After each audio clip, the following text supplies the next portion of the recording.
بسم اللہ الرحمن الرحیم۔ ان دنوں بہت سے لوگوں نے یہ سوال کیا کہ نماز کے اندر قرآن کریم دیکھ کر پڑھنا درست ہے یا نہیں۔ اس سلسلے میں بہت سے معاصر علماء کی رائے کا حوالہ بھی دیا گیا، تو میں ایک واقعہ سناتا ہوں۔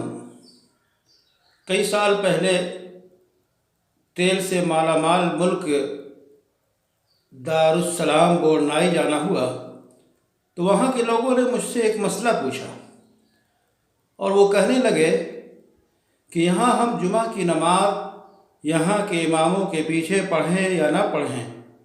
اور وجہ یہ ہے کہ وہ لوگ سورہ الاعلیٰ اور سورہ الغاشیہ یعنی قرآن کی دونوں صورتیں دونوں رکعتوں میں دیکھ کر پڑھتے ہیں، تو ایسا تو نہیں کہ ہماری نماز نہ ہوتی ہو۔ تو میں نے ان سے ذرا مہلت لی اور پھر ہم نے اپنے طور پہ معلومات کی کہ پورے ملک میں کیا معمول ہے، تو پتہ چلا کہ 2-3 مساجد کے علاوہ تمام مساجد کے ائمہ جمعہ میں دونوں صورتیں دیکھ کر پڑھتے ہیں۔ جب یہ صورتحال ہم نے دیکھی تو ہم نے اپنے معاصر علماء سے مشورہ بھی کیا کہ ایسی صورت میں چونکہ وہاں عوام کی ایک بڑی تعداد ایسی ہے جو مختلف ملکوں سے جا کے وہاں پہ کام کر رہی ہے، اور شاید وہ ایک جمعہ ہی امام کے پیچھے پڑھتے ہیں، ہفتے میں ایک ہی نماز پڑھتے ہیں، تو وہ لوگ جو کہ صرف جمعے کی نماز پڑھ رہے ہوں، ایمان کی کچھ رمق اور علامت باقی ہے ان کے اندر۔ تو ان تمام صورتحال کے جائزے کے بعد ہم نے انہیں بتایا کہ آپ پابندی کے ساتھ ان اماموں کے پیچھے جمعہ پڑھیں، آپ کی نماز ہوگی، اللہ قبول فرمائے گا۔ تو اب وہاں ایک ضرورت تھی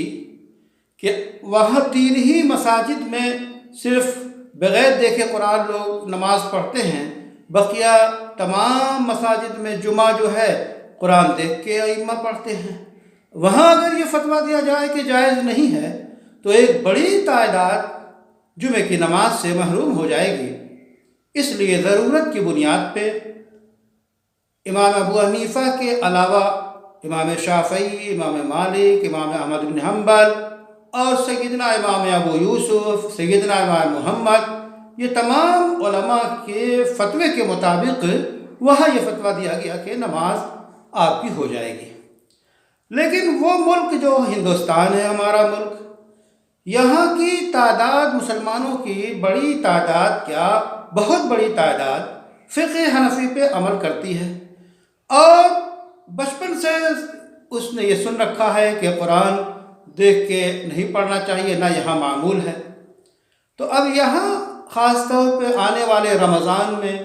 یہ مسئلہ کچھ اور شدت اختیار کر رہا ہے کہ جیسا کہ ظاہر یہ ہے کہ بڑی تعداد کو مسجدوں میں شرکت کا موقع نہیں دیا جائے گا، تراویح نہیں ہو سکے گی بڑی جماعت کے ساتھ، تو لوگ اپنے اپنے گھروں میں تراویح پڑھیں گے، تو کیا وہ قرآن دیکھ کے پڑھ سکتے ہیں یا نہیں، یہ سوال اٹھتا ہے۔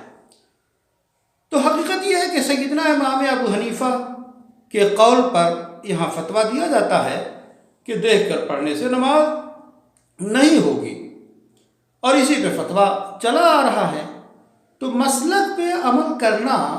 ایک انتظام ہے، انتظامی طور پہ مسلک پہ عمل کیا جاتا ہے، ورنہ چاروں مسالک میں سے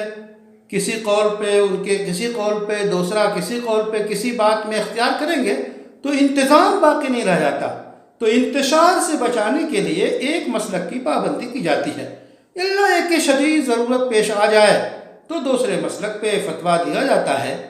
تو اب ہندوستان کے ماحول میں یہ معمول چلا آ رہا ہے، یہی بات شہرت یافتہ ہے کہ قرآن دیکھ کر نماز، اگر نماز میں قرآن دیکھ کر پڑھیں تو نماز نہیں ہوگی، وہ مفسد صلاۃ ہے۔ یہ تمام حنفی کتابوں میں یہ مسئلہ لکھا ہوا ہے اور اسی پہ عمل ہے۔ ایسی صورتحال میں ہماری رائے یہی رہے گی کہ جو لوگ اپنے گھروں میں تراویح پڑھیں گے تو قرآن کی جتنی صورتیں ان کو یاد ہیں وہ ان کو پڑھیں، حفاظ مل جائیں اگر گھروں میں تو ان کے پیچھے پڑھیں، نہ ملے تو جو خود صورتیں یاد ہیں جماعت کے ساتھ جن کو جتنی یاد ہو وہ پڑھ لیں۔ ایسا ہوتا ہے کہ مثلا کسی کو 10 صورتیں ادھر کی یاد ہیں تو کسی کو کچھ بڑی صورتیں یاد ہیں، تو جن لوگوں کو بڑی صورتیں یاد ہوں وہ کچھ رکعتیں وہ پڑھا دیں، جنہیں چھوٹی صورتیں یاد ہوں کچھ رکعتیں وہ پڑھا دیں، تو اس طرح تراویح کو پڑھ لیں۔ اگر بالکل یاد نہ ہو، 2 ہی صورتیں اگر یاد ہیں تو 2 رکعت میں ایک صورتیں پڑھتے رہیں، اس طرح 20 رکعت مکمل ہو جاتی ہے۔ تو صرف ہندوستان کے پس منظر میں چونکہ فقہ حنفی پہ عمل کرنے والوں کی تعداد بہت بڑی ہے، اس لیے فتویٰ اسی پہ دیا جاتا ہے، اس لیے انتظامی طور پہ انتشار سے بچنے کے لیے اسی پہ یہاں فتویٰ ہے، چاہے وہ ہندوستان کے تمام بڑے ادارے اسی پہ فتویٰ دیتے ہیں۔ اس واسطے ہمیں امید ہے کہ